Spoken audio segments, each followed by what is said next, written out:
In the heart of Ibale, a once thriving village known for its strong moral values and deep faith in God, lived a young boy named Damilare.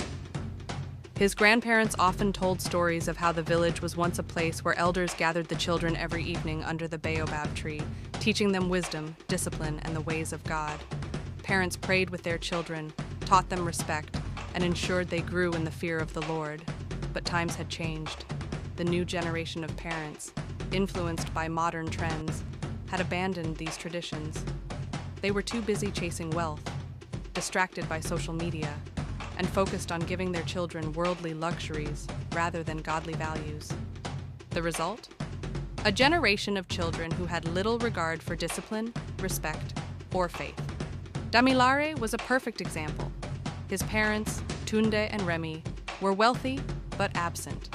They provided him with the best gadgets, sent him to an expensive school, and showered him with money, but never corrected him when he spoke rudely. He never prayed, never went to church, and spent most of his time glued to his phone, consuming content that only led him further away from godly principles. One day, Damilare got into trouble. He and some friends had secretly taken his father's car for a joyride. Drunk and reckless, they crashed into a market stall, injuring several people. The police arrested them, and Damilare's parents were called to the station. Tunde and Remy arrived, ashamed and confused. They couldn't believe their son was capable of such recklessness. "Dami, how could you?" his mother cried. The police officer looked at them and sighed. "Madam, this is not just Damilare's fault. It is yours too. You gave him everything except discipline. You gave him money, but not morals. You gave him education, but not the fear of God."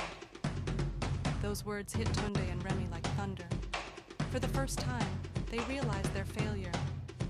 They had neglected their responsibility as parents, not by failing to provide, but by failing to raise their son in the ways of God.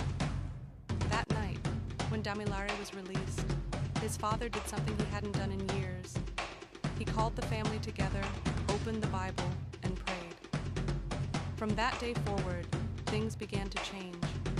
But many other parents in Ibale had not yet learned this lesson. More children strayed, more families suffered, and the village elders mourned for the lost generation.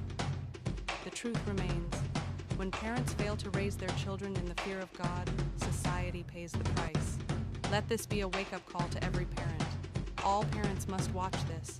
The future of our children depends on it. Thank you for watching today's story.